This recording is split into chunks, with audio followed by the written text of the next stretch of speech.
चले? अरे चुन ठीक तो हो?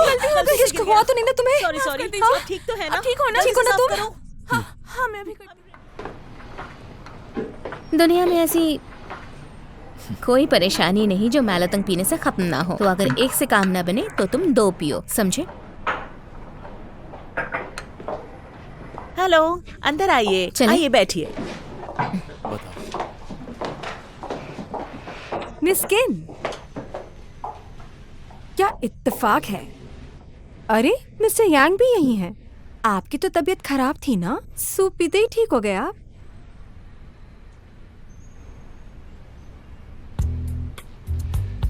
यहाँ का सूप सब कुछ ठीक कर देता है, बेवकूफों को भी। मिस किन, तुम्हारे जाने के बाद मिस्टर वैंग ने तुम्हारे पति के बारे में हम सबको काफी बातें बताई। तुम्हारे पति शायद तुम्हें ये बातें ना बताएं, लेकिन अगर आप मुझे आज ट्रीट दें तो शायद मैं आपको ये सारी बातें बता दूं।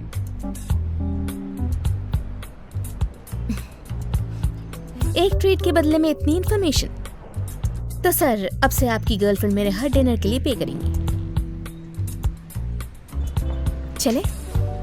अरे चुन ठीक तो हो? कुछ हुआ तो नहीं ना तुम्हें? सॉरी ठीक तो है ना? ठीक हो ना तुम? हाँ मैं भी I'm really sorry। तुम ठीक तो हो ना? गलती हो गई। चलो जल्दी साफ करो इधर से। It's all right, ठीक है।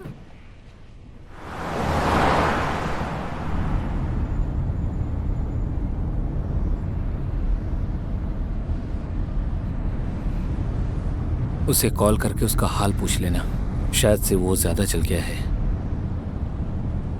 इसकी कोई जरूरत नहीं है, वैसे भी हम कल मिलने ही वाले हैं। मैं मानने को तैयार नहीं था, लेकिन सच कहूं तो ताओ जुनही एक अच्छा इंसान है। अगर तुम दोनों की शादी हो जाती तो शायद से तुम उसके साथ खुश भी रहती।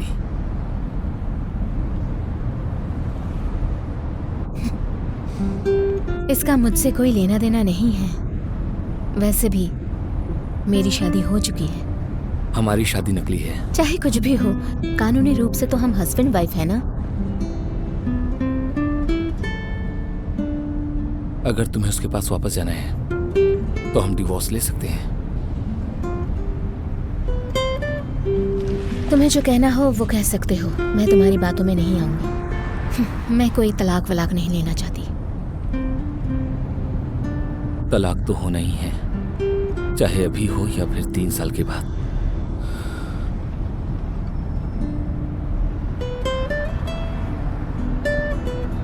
आज के बाद शायद से वो मेरे रेज्यूमे पे शक करेंगे और इसका असर तुम पे भी जरूर पड़ेगा। तो क्या? ठीक है, मैं समझ गई। आज जो भी हुआ मेरी गलती थी, सॉरी फॉर दैट। इसमें तुम्हारी कोई गलती नहीं और नहीं से तुम्हारा कोई मतलब मेरी ही गलती थी। मैं अपने एम्बिशन के लालच में इतनी मतलबी हो गई और तुम्हें डिनर पर ले गई और उससे मिलना पड़ा जिसे तुम देखना भी नहीं चाहते। मैं जानती हूँ ये मेरी गलती है, फिर ऐसा नहीं होगा। मैं फिर कभी तुम्हें ऐसी सिचुएशन में नहीं डालूंगी। बस इस बार के लिए मुझे माफ कर दो। माफी मांगने की जरूरत नहीं है, और वैसे भी इसमें माफ करने जैसा कुछ नहीं है, क्योंकि जिस दिन मैंने तुम्हें पहली बार देखा था मैं समझ गया था कि तुम एक एम्बिशियस लड़की हो। कितनी भी मुश्किलें आ जाए पर तुम कभी भी हार नहीं मानोगी, तुम फिर भी आगे बढ़ती रहोगी। मैं तुमसे और ताऊ जुनही से नाराज नहीं हूँ। तो फिर क्यों तुमने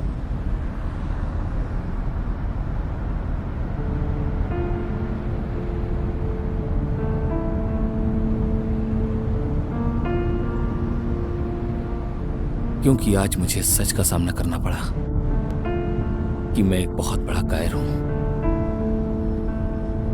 मैं सच में कायर हूं।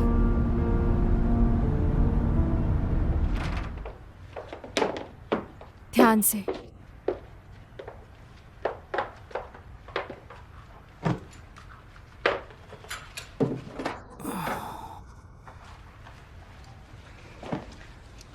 मैं करती हूँ।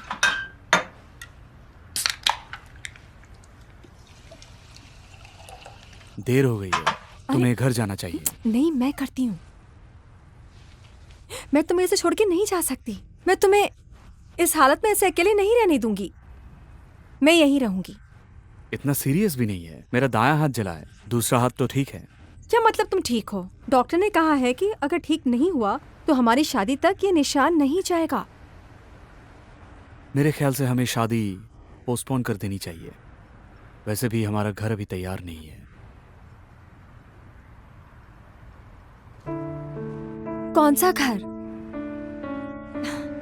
डैड ने तो हमारे लिए घर खरीद लिया है ना? मैं तुम्हारे लिए अपने दम पर एक घर खरीदना चाहता हूँ।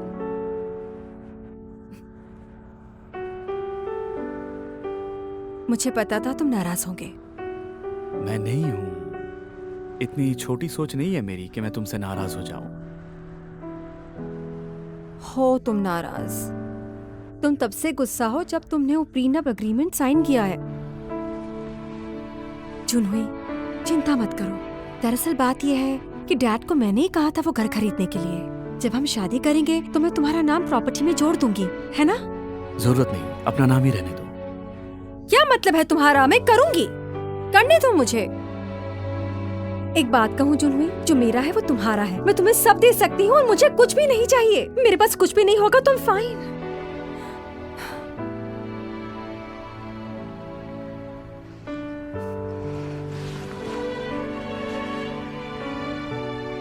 जुनहुई, चलो जल्दी से शादी करते हैं।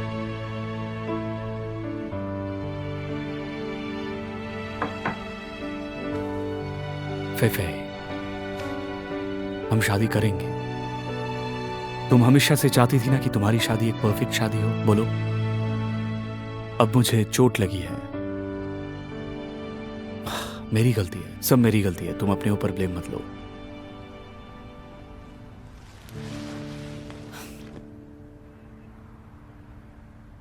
मैंने सोच लिया है,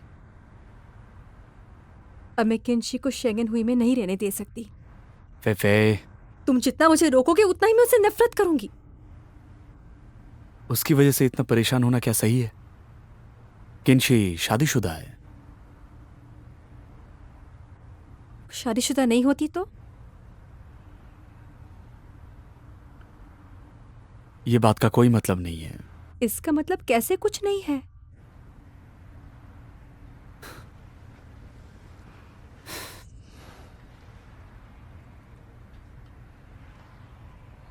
जुनहुई, मुझे पता है तुम उसे नहीं भूल सकते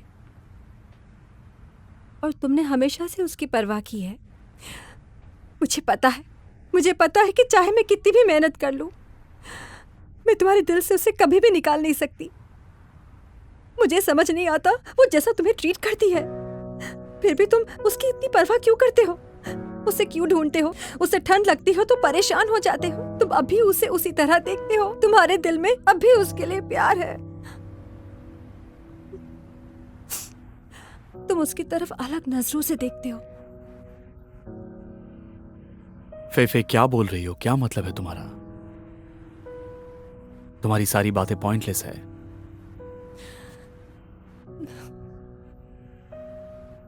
क्यों मतलब नहीं है? तुम नहीं जानते मैं किस बारे में बात कर रही हूं। जुनहुई, क्या तुम मेरे बारे में इसी तरह सोच सकते हो? मेरी फीलिंग्स को समझ सकते हो? तुम्हारे चेहरे पर सब साफ दिख रहा है। अब मुझसे बर्दाश्त नहीं हो रहा।